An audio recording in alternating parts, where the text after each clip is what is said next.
समस्त मिथिलावासी के हम माधव राय प्रणाम करे छी, गोर लागे छी और सब गोटे के रक्षाबंधन के बहुत बहुत शुभकामना।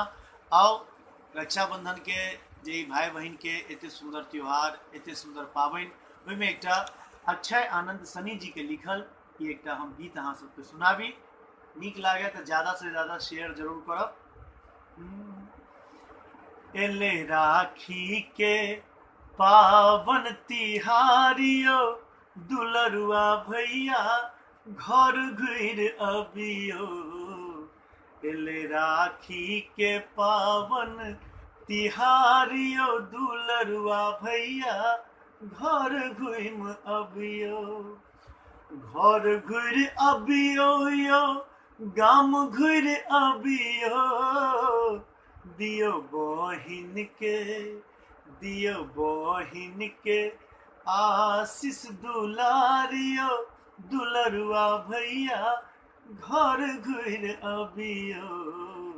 एले राखी के पावन तिहारियो, दुलरुआ भैया घर घुम अबियो। आसक थारी में साजल राखी, आसक थारी में साजल राखी। बैसल अंगना बाटे ताकी, करू बहिनक प्रेम स्वीकारियो, दुलरुआ भैया गाम घुर अबियो।